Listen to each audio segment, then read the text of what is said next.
Part 1. Men over 6 feet need to shut up. There are many things in this world that vex me. Anyone wearing these running shoes, t-shirts that say debate me, and most of all, live, laugh, love signs from Michaels hung in the homes of former sorority girls who have mothered the riddle-independent children that call you the N-word on Xbox Live. The audacity of these signs. How dare you tell me what to do? I don't owe you my giggles. Another thing that I am not particularly fond of is this bizarre demand that I've seen on multiple dating profiles. 6 feet or above only. That's right, fellas. Munchkins need not apply. Hobble your malnourished tuchus back to the Shire, where you shall toil away lovelessly with your tiny peasant limbs. Disgusting. You're not even worth a single crumb of affection. I'm not saying that one cannot have their preferences. I prefer men who resemble eccentric physics professors with tenure or Victorian gentlemen who died in a house fire. But I do not demand that all of my suitors meet this incredibly niche standard. What bothers me most is not necessarily the preference for taller men. I understand the evolutionary reasoning behind this. You want a big Tarzan man that makes you feel muy pequeña.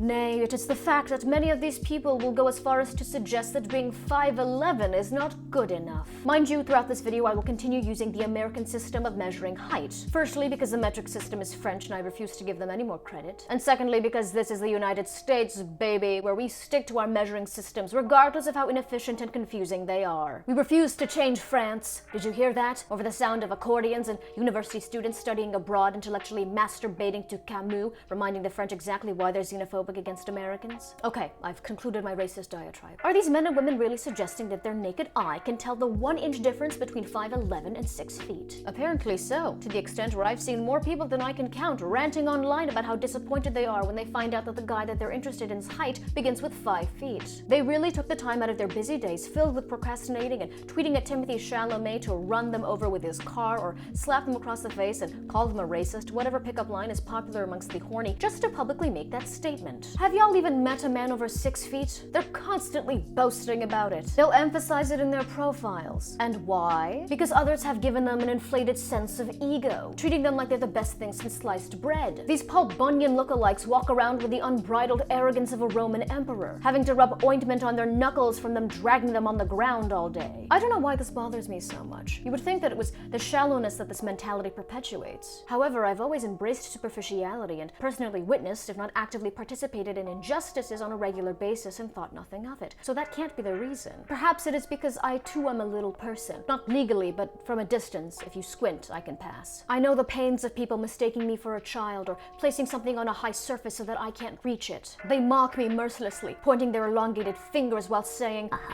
"You can't touch it now." Not knowing that that event will be the catalyst for me researching how to slowly and inconspicuously poison them. Short kings and queens, rise up. I have been standing you since day one. Little ass Italians, I see you. To the tiny Jews, shalom. For all of my pint-sized Latinos, donde está la biblioteca? And they call me uncultured. They'd be correct. Men over 6 feet, go sit in the corner and think about what you've done. Fraud that you are, silly woman. You tell lies on the internet to keep your simp army at bay. I bet you've never even had a short partner. Joke's on you because I've never had a long-term partner. I've never experienced love. Part 2. Love. What is it? A chemical con job? A sad fleeting attempt at making life more tolerable in between crying sessions and watching Love Island but pretending that you don't? You might accuse me of just being a sad little lonely person, destined to spend the remainder of my days eating Haagen-Dazs and having my cats lick away my tears. I can't believe you would think that. Your assessment of me is completely accurate, but how dare you state the truth? This is a place for comforting lies and deception only. Read the sign. My ponderings on the topic of men over 6 feet and romantic preferences eventually led me to dwell on the topic of relationships in general. Eventually, my thoughts dove deep into the idea of love.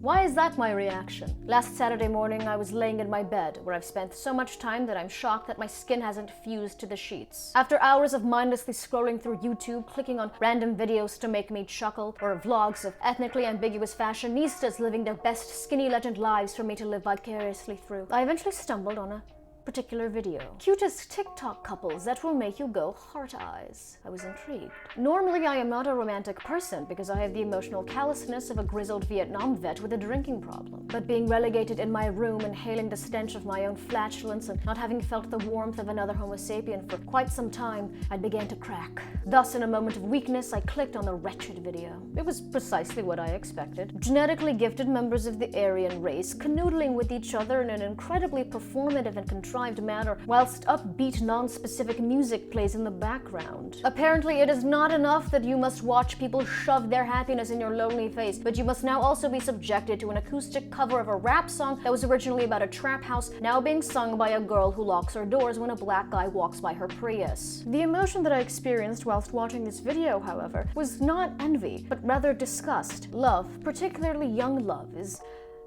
kind of gross. Perhaps this is merely projection. Having been a frumpy teenager who wore exclusively sweatpants and baggy t-shirts adorned with images that my mother would decry as being demonic, I never got to taste the sweet forbidden fruit that is young love. So innocent, so pure. It was denied to me, and now I have an inane repulsion to it. So I did what any normal, red-blooded American would do, and reported the video for violating YouTube's guidelines. And then I penned a strongly worded email to CEO Susan, Polish name that I cannot pronounce, to stop allowing children to upload to this website, please and thank you, and then attached an image of this fat dog to sweeten up the deal. Initially, I had thought that it was these couples flaunting their love and showcasing it to the world that caused me to be repulsed. However, upon further contemplation, that's not the root of it. It's the combination of love and physical attractiveness that irks me. I have seen many hideous couples engaging in flagrant PDA in full view of innocent people who did not sign up for this impromptu show and thought nothing of it. If anything, I support them. I once saw these two gargoyles going at it on a bench in Washington Square Park. It was a sight to see. The two of them looked like they were trying to remove a cavity from each other's mouths with only their tongues. Most people would be disgusted by this open showcasing of their lust. Not I.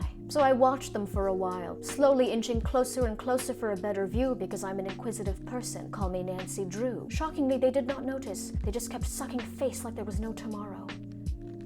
It was incredible. So I think that a couple must be good looking in order for me to be disgusted by them. PDA is only acceptable if the couple's display of their love causes social chaos and disgust amongst the populace. Witnessing a small act of public disturbance, I can't help but smile. However, if you are attractive and I catch you in a public display of affection, I will pelt you with small rocks until you stop. Not enough that it will cause long-term bruising, but enough to hurt you a little bit. This isn't a Hallmark movie. Dating culture in general is a cesspool of nonsense. There are all of these ridiculous and ineffective rules that one must follow when engaging in courtship. We've all heard of the nonsensical advice regarding the appropriate amount of time to wait before responding to a text so that you don't seem desperate, but you can also show the other person that you're still interested in them. It's exhausting. All of these subtle hints that one must throw. You cannot suddenly hint at something to me. You must aggressively chuck a demand in my direction. It's the only way that I will get it. You must be straightforward. Oh well, what is a girl to do?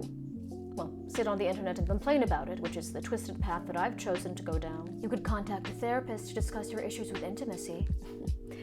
You're funny. I don't know when my shining prince and Crocs will come, or if in a very feminist and cash money move, I will go to him. Ladies, it's 2007. We can make the first move. The next time that you see an ugly couple sucking face in front of a 7-Eleven or wherever these type of people congregate, make sure to give them a big old thumbs up and tell them you're proud of them. For me.